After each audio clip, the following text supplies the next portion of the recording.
Hey there, thank you for joining me for this extremely special episode with Carol Burnett. Now, per Carol's request, it is an audio-only podcast. However, I've decided to add some pictures and stuff to keep you visually interested. So please enjoy the podcast and understand that this was a request from Carol, and so I'm honoring that. But please enjoy the podcast, and here we go. From the heart of Hollywood, it's the Patrick Labyorteaux Show with Patrick Labyorteaux. It's the Patrick Labyorteaux Show. Patrick Labyorteaux, he's the one you gotta know. Tonight's episode, Carol Burnett. Patrick Labyorteaux Show, he's the one you gotta know. Act 1. Ladies and gentlemen, the legendary, one and only Carol Burnett. Carol, thank you for being a part of the show. Oh, thank you, Patrick, for asking me. How are you, sweetheart? I'm doing great, and I am thrilled that you are here. How have you been? I've just finished watching Palm Royale, and I want to talk to you about that. Oh, my goodness. Well, right now we're into the second season. I was going to ask. That's so exciting because obviously they leave on a big cliffhanger, and let's just talk about that right now. I want to go back to it, but since we're talking about that now, as a big fan of not only yours, but of comedy, you do something on that show, which is, I think it's amazing. You steal a show with all of these amazing actresses while you're in a coma. How did you do that when you're preparing as an actor, because your character's in a coma for like the first 4 or 5 episodes, yet you're still hysterical. And then when you do kind of, spoilery kind of information here, when you do kind of regain consciousness, you are freaking hysterical. How was that experience for you? Well, you know what? It really wasn't difficult. I was just having a good time, lying there. I tell everybody that, you get up at 5 o'clock out of bed, then you go to the set, and then you get made up, and then you get into your nightgown, and then you go right back to bed. So that's what I did for the first few episodes. But also, when Norma, my character, is in a coma, I also imagined that she could hear, so that my reactions to what was going on around me gave me a way to just kind of look, make facial expressions. So I was really just reacting to the scene. And then when the character starts to come out of it, when you've been in a coma, I looked it up. Sometimes people, they try to talk, but what comes out is gibberish, So I asked our director, I said, they can't write gibberish in a script. What are you going to, except to say you're going to do gibberish. So right. I said, he said, well, try to say what you're trying to get across, not just make syllables, but know what you really want to say, but that you can't really do the words. So that gave me my intent, so that when Kristen Wiig said, "What do you think I should do about my husband?" my thought was, "Well, you should leave him," but I couldn't really say that. But my gibberish came out, and so the thought of that was behind it. So I just had fun. They let me. I mean, you had to improvise it because you can't write those syllables. No, but what was so amazing about it, you're fascinating me, because that's, to me, one of the things. I have an acting school, and this part of this acting school, and I tell the kids, when you're acting, there's a thought in the back of your head that comes out the front of your face, and that's literally what you just explained. Where if you're listening, then you have reactions, micro reactions on your face, which played wonderfully. But the whole gibberish thing led to, like, my favorite moment of the entire show was when that first conversation between you and her, and you're frustrated, and then you curse in gibberish, which I can't explain it other than that. But it to me, it's a masterclass in comedy, and obviously, oh, thank you. You've got the bones. You've got obviously you're Carol Burnett. You know what you're doing. And it's so funny when you see someone like yourself who knows what they're doing. And Kristen Wiig knows what she's doing. She's amazing. She's so talented. Oh, she And is so wonderful. And I'll tell you, when they first called me, Patrick, to would you like to be a part of the be in Palm Royale? The first thing I said, well, who else is in it? That's the first question I asked. And they said Kristen Wiig, Allison Janney, Laura Dern, Leslie Bibb, Ricky Martin. I said, don't go any further. I don't even care what you want me to do. I want to get into the sandbox with those people and play. And so I said, yeah, I'm in. And then they sent me the script, and that was the cherry on top of the sundae. And so that was really fun. And now the second season, you kind of get to know who Norma is, and there's a mystery about it, which I can't reveal. But we of course, but they find lay out, that out very nicely in this first right, season. The cliffhanger is that she really is not Norma. She is somebody named Agnes. And so that's what we find out in the second season, how Agnes became Norma. Now, So are you going to be, interesting. obviously you're going to be you get to have a lot more vocalization in the second season, I Oh would gosh, yeah, I've got tons of dialogue. Yeah. hope. It's not as easy as just going in and lying down in bed. Well, let me ask you, you Yeah. mentioned that you were impressed with the list of actresses, which of course, and yeah, of course you would be. How were you aware of Kristen? Do you sit around and watch Saturday Night Live and No, I really don't. But what I did was I had heard about her from friends saying, "Oh my God, this girl is just fantastic." So I YouTubed Kristen, Oh, so there right. were all these sketches that she was in on Saturday Night Live, and I thought, "Oh my goodness, this girl is just amazing." And also the last episode of the first season, when she has her nervous breakdown. Mm-hmm. Remember at Oh my gosh, it's an the ball? amazing monologue that just is a tour de force. Unbelievable. I said, talk about a master class in acting. Had this been a movie, she would have been up for an Academy Award. Agreed. Yeah, it was She it was was were so you did you get to watch on incredible. set? Did you get to participate? Oh, I was there. I was in the wings because then I had to come out for the final shot. When Ricky got shot, and Right. and it all ends on that. But I watched her, and she had to do it like 2 or 3 times, Oh and my each gosh. time she nailed it. She was just incredible, and plus, as talented as she is so sweet. She's just an absolute. Well, they all are, and Laura Dern, bless her heart. I've known her and her mother since Laura was a kid. And so, and I haven't really had a big scene with her, but I have one coming up in the second season, and there's a big secret there, which I can't reveal. And it's really a lot of fun, and I have Can I more scenes with Laura and more scenes with Allison than I had in the first season. Allison Janney is also another killer on this Oh, murderer's row of comics that just you guys it's oh, such an she enjoyable is. show. Yeah, and Allison and I, we've become very close. And do you know what Wordle is? Oh yeah, I love it. Yeah. Well, Allison and I Wordle every morning. That's awesome. Wordle, I guess, is a verb now. To Wordle. Yeah, exactly. So for me, I know that, at my age, I still, when I hit a set, when I walk onto a set, I still have the tingles of like how exciting it is. Do you have something Oh, yes. similar like that?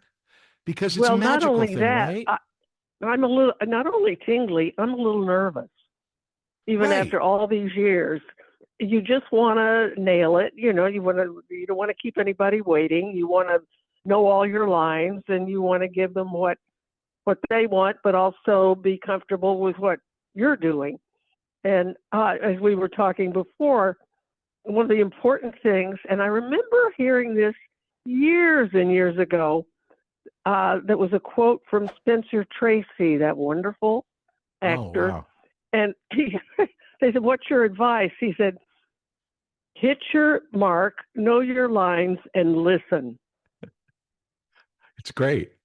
Yeah, I mean, Yeah. it goes exactly to what you were saying about even if you're in a coma, the whole idea of acting is reaction. I tell the students that, there's so much white blank space on a page because you're supposed to think of that as listening, and the rest of it is your Yeah. dialogue and everything. But that it's all about the connection between people. And you've had such a varied career where we also talk about tone, and like when you're on stage, your audience is many many feet from you, whereas when you're on Yeah. television the camera's closer, and when you're in film it's even closer, so your tone changes.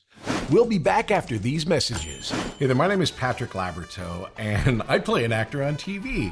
And I also have this acting school called Working Actors School. And what we do there is we teach people to act using Zoom. So you can take an acting class with me and with a person in Connecticut, in Florida, and San Diego all at the same time, thanks to the miracle of Zoom. And I'm very excited to announce that we have a brand new class called Adult Weekly Class. Now, what is that? Now, that's a class that'll meet every Wednesday at 5:30 p.m. Pacific, and you come in and you have an hour-long acting class with other students. It's very, very simple, very, very fun. So if you've ever wanted to be an actor or try it or just mess around, these classes are great. So the Adult Weekly Class is going to be every Wednesday at 5:30 Pacific.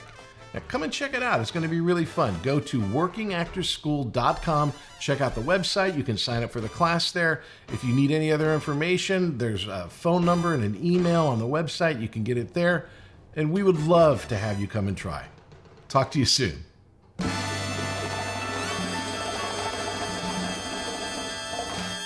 Act 2.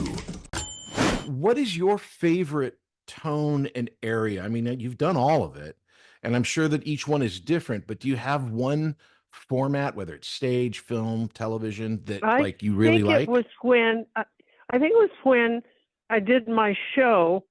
It was television, but also it was theatrical.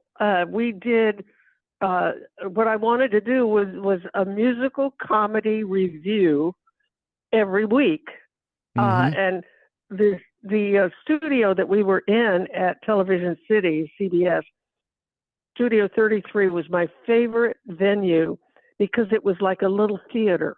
The audience was below the stage, as opposed to some of those studios when you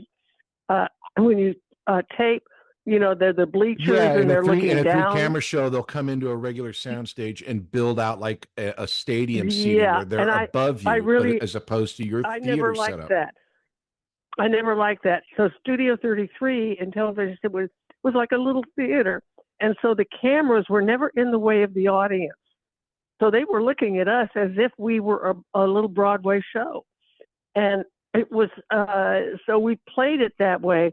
And the cameras were to the side so that they were not, as I say, obstructing the audience view of the live actors. And then there were two cameras way behind the audience, for long shots. And we did it just like a Broadway show. I never wanted to keep our studio audience waiting.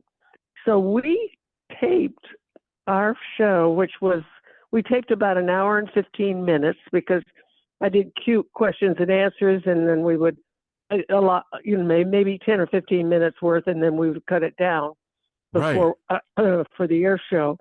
And we would, I used to make a bet with the stagehands that I could do a skin out costume change faster than they could move a couch across the room. I did not want to keep my audience waiting, and so as a result, it was kind of like a live show. Even if something went wrong, if a a microphone, a boom came into the shot, I didn't want to stop. I wanted to keep going. I didn't want to lose the momentum that the actors had. And so our audience saw a full theatrical production in about 2 hours, just as you would if you went to a Broadway show. So we were always out in time to take our guest stars to dinner. So it was. Yeah, I can imagine. Like yourself, I worked with Carl Reiner on a movie, Summer School. He directed us, and he had very Great. short shooting hours. And one of us Yeah. asked him, why are these hours so wonderful? And he goes, because we're just doing a movie or a TV show. It's just a movie. And it's like Right. he saw the bigger idea. Same with Michael Landon for Little House. It was he got home for dinner.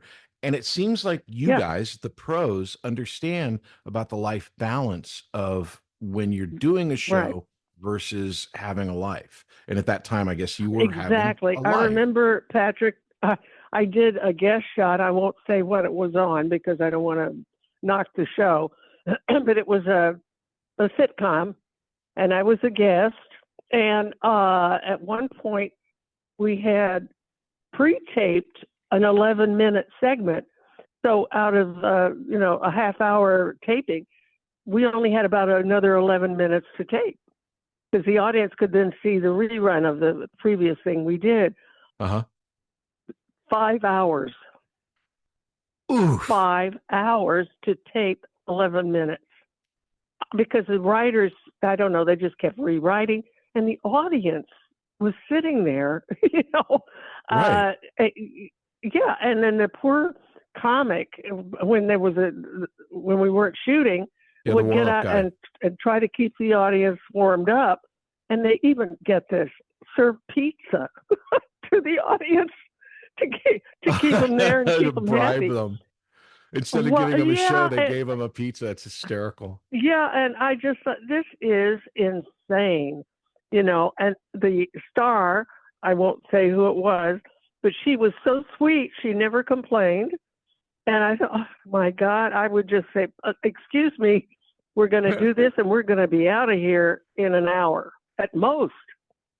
Yeah, it sounds to me like what was wonderful. I mean, my experience with your show as a viewer was you felt that energy. You felt the energy between all of the players that you guys were together. First of all, you guys were a team. We'll be back after these messages. Hey there, my name is Patrick Labyorteaux, and I play an actor on TV.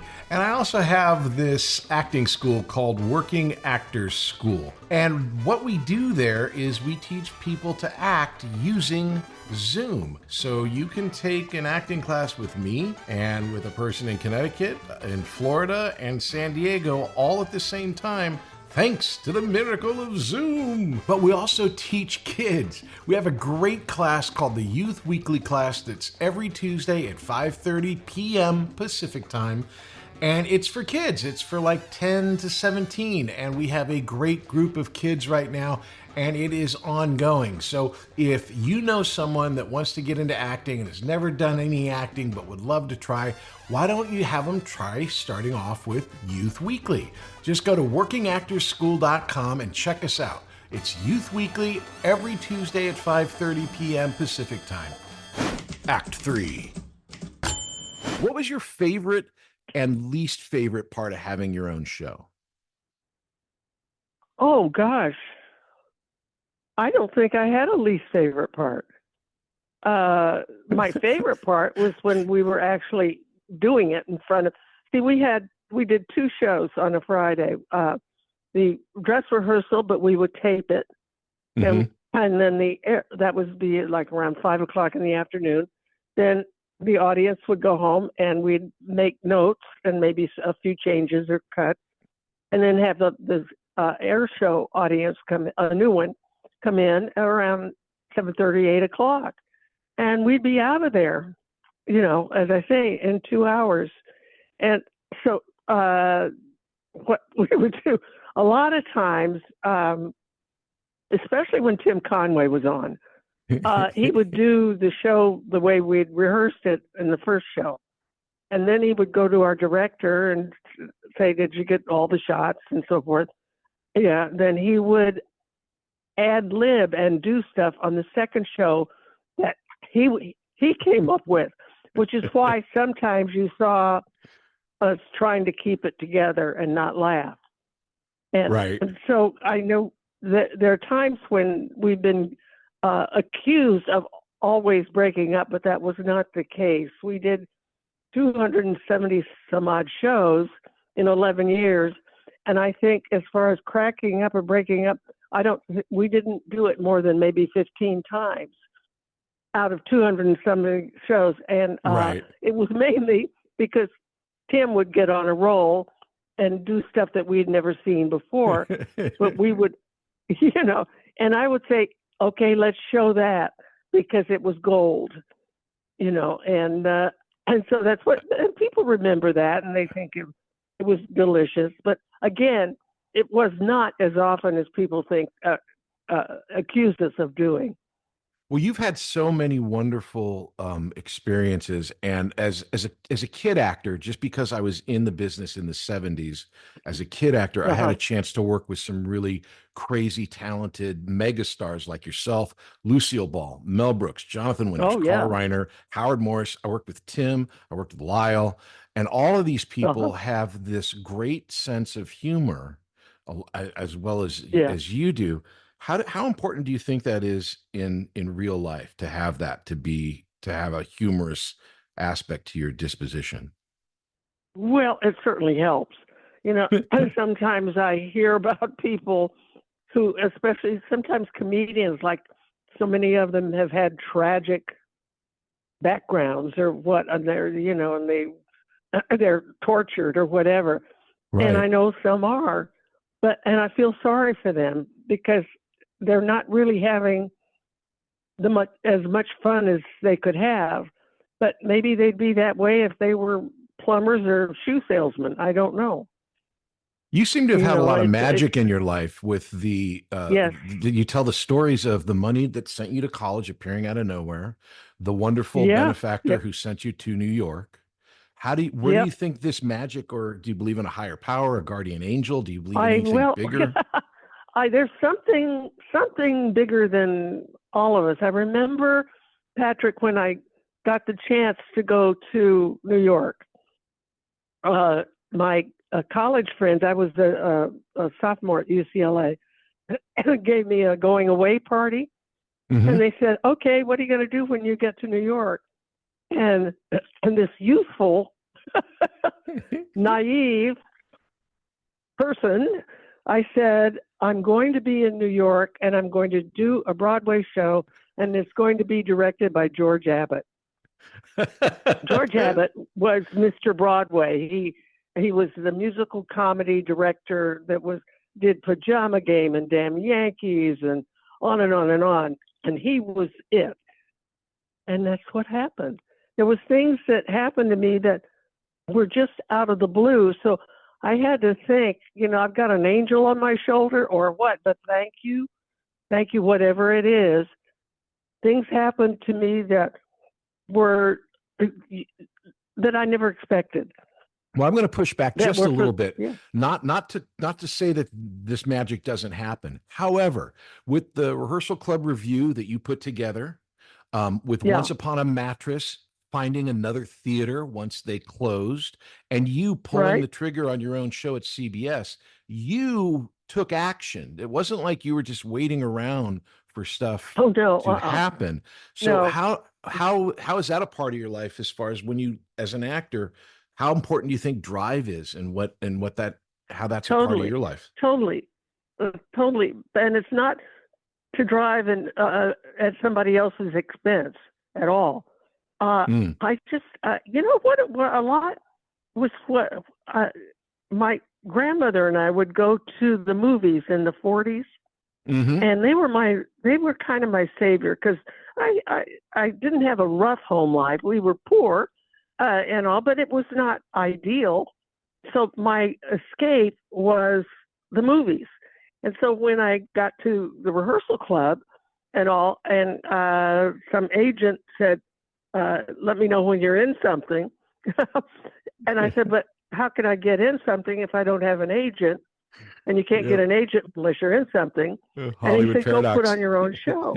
Yeah. So I went back to the rehearsal club and I said, we're going to put on a show and have all these agents come and see us, because they always say, let us know when you're in something. And that came from my background of watching Mickey Rooney and Judy Garland in the movies that they did in the 40s, where they were these two kids who wanted to make it on Broadway, and they would put on a show. So that's where I got the idea.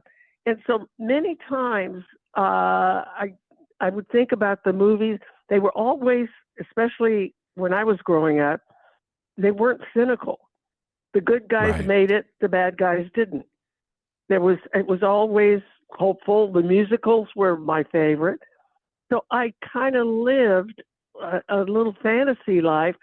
And when I went to New York, I never was afraid that I wouldn't be able to put food on the table and clothes on my back. That's a wonderful naive point of and view, hopeful, though. and yeah, pardon me. But naive and hopeful, yeah, I hear that, and that's very humble. But also, when you say it too, not to anyone else's detriment, but you, I believe, have this incredible drive for doing things, not to take over the world or do anything like that, but to be creative. I mean, from your experience on the Gary Moore show to your own show to pushing forward with the other theaters and everything, you made these things happen.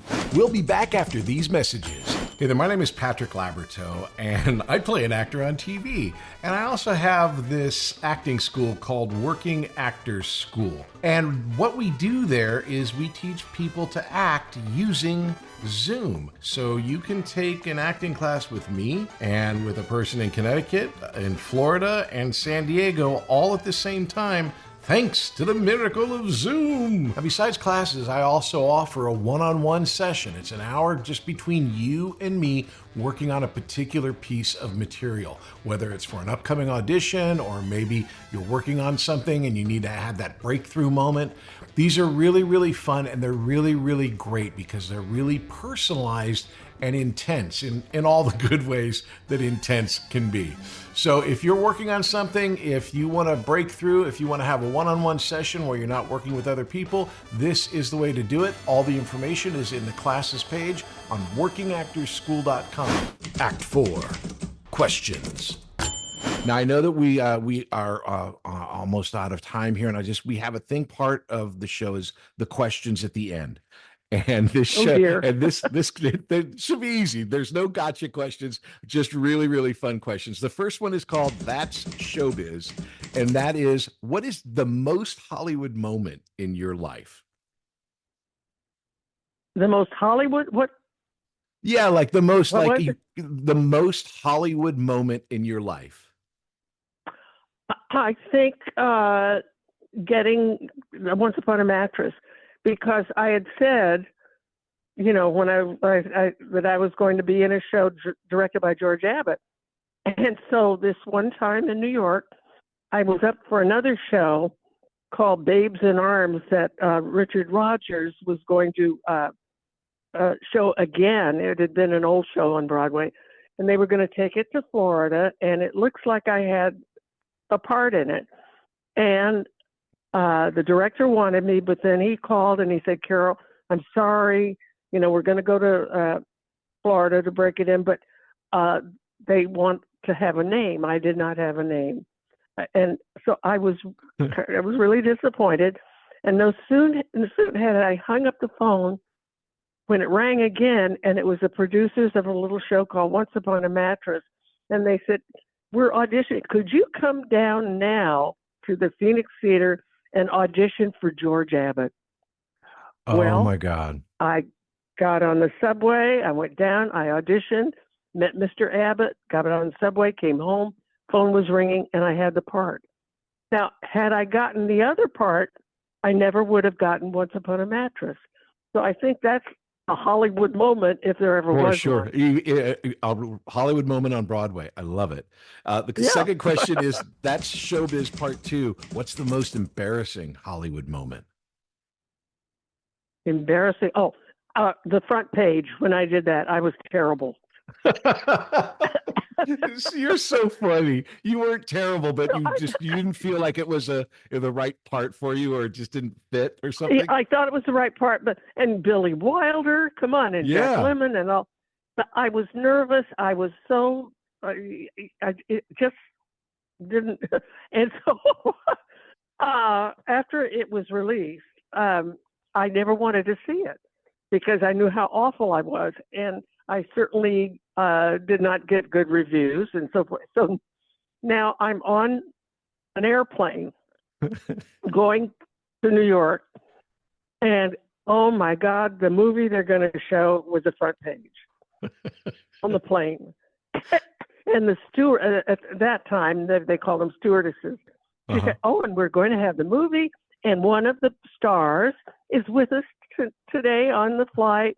Oh, Miss no. Burnett, and everybody turned around and smiled and waved.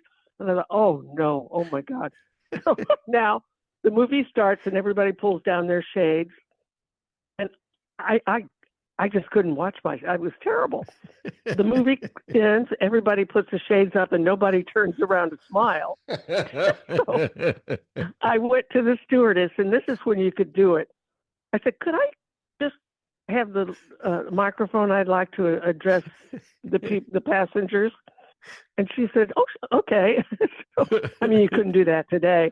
Right. She gave me the microphone, and I said, "Good afternoon, ladies and gentlemen. This is Carol Burnett, and I would like to apologize to each and every one of you for my performance in the film you just saw." And they burst into laughter and applause. That's the funniest thing I've ever heard. Oh my gosh, that's wonderful. I felt cleansed, Patrick. That's so funny. Yeah. The next question is, show me the money. What was your biggest missed financial opportunity? I'm not looking for numbers or any details, but like, did you have something that was like, oh, if I had only blanked? No, not that. But an interesting thing is when I got Mattress, my agent at the time, because my salary for Once Upon a Mattress was $80 a week. Okay. And we were only going to run 6 weeks because it was a theater where they would have just 6 weeks running. And then I forget the name of it. Anyway, and I said, but then he said, "But I can get you a job in Las Vegas for 6 weeks for $1,000 a week." Now, whoa, add that up, $1,000 a week as opposed to $80 a week. yeah. And I turned it down. I said, "No, I want to be directed by George Abbott in Once Upon a Mattress." And had I taken the other one, Mattress would have never happened for me. So that was wow. That's a great answer. It's the biggest missed financial, but probably the best choice of all. The project absolutely, that opened you because up. then what happened? We continued to run in Mattress for a year. And then that led you to the Gary Moore Show, right? That's right. Yeah. Amazing. Okay, the next one is Showdown, the best and the worst. The best thing you've ever done, the worst thing you've ever done. I think you've already explained the worst. What's the best thing you've ever done? Your opinion. Think overall, my show. Yeah, of course. That's a great choice. Yeah. So. What was do you have a favorite moment or episode of that show? No, it's like I have so many. It's very difficult. I mean, one that everybody talks about is coming down the stairs is Scarlett O'Hara in the Gone with the Wind takeoff. Yeah, with the drapes and the drapery pole. Yeah. Yeah, and that was Bob Mackey's genius, our costume designer. We'll get to this in just a second. We worked together on Eunice. How did the Eunice sketch originate for the show? Where was that grown? Why? That was when we were doing my show, and the writers, Dick Clare and Jenna McMahon, wrote this sketch about this dysfunctional family.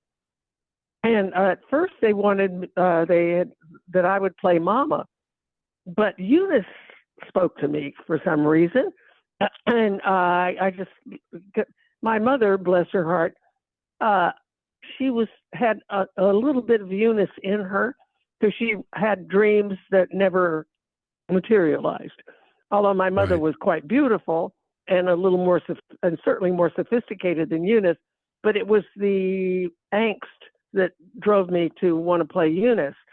So then we thought, well, okay, we'll get an older woman to play Mama.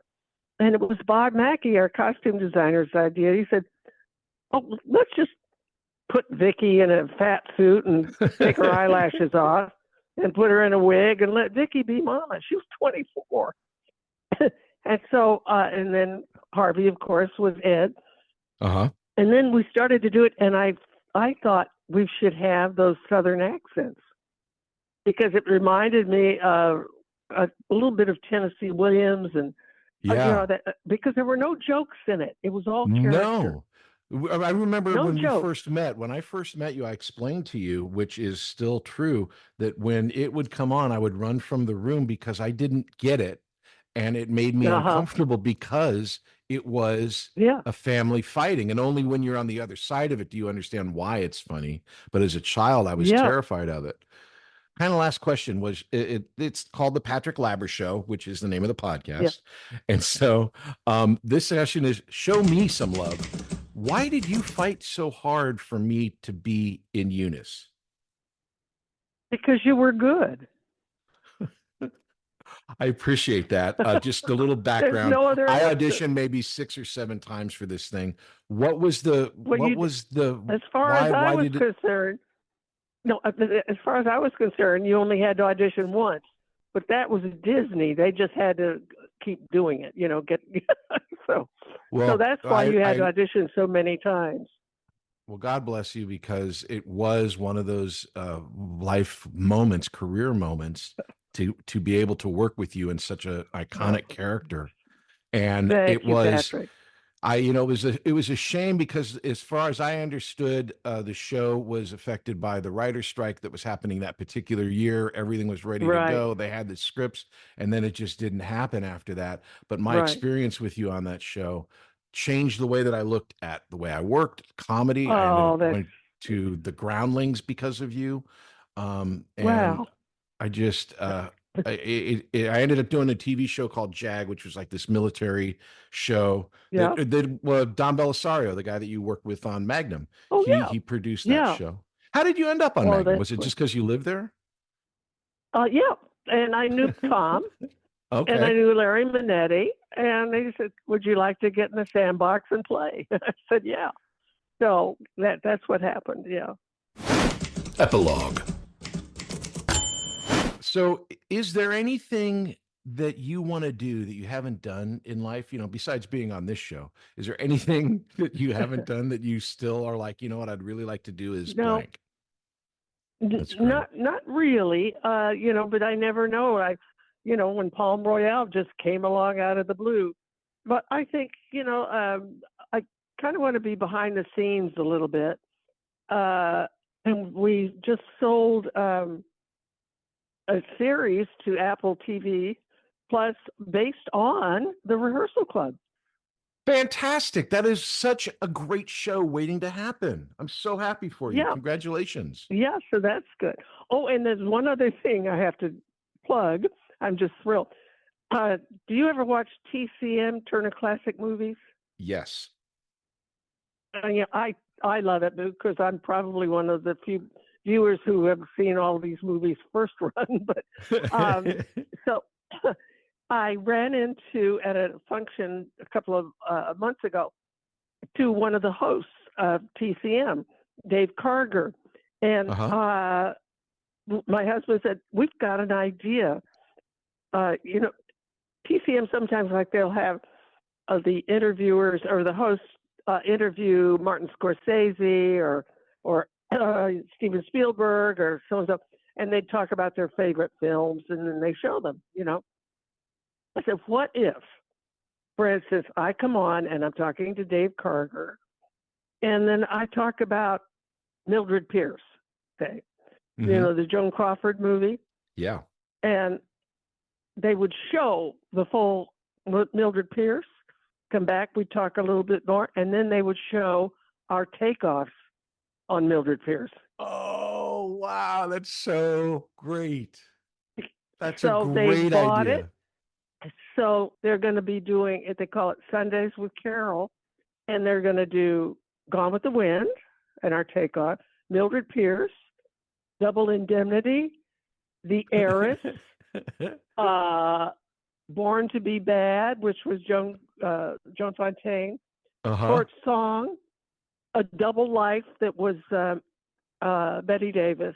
So there are like 7 of them. They're doing with showing the full movie and then afterwards showing our send up. What a fantastic show. I can't wait to watch. I honestly love all of those movies. And of course, Full movies. Yeah. your show was the one show that I grew up watching. And again, loving because it was totally accessible, very, very funny. If you had to recommend one performance of yours that summed you up as a performer, and I know that that's not fair, but it's a good question. What would it be? Oh, honey, I can't answer that. Early on, it would have been Once Upon a Mattress. But Okay. there's so many different sketches and things that's kind of impossible.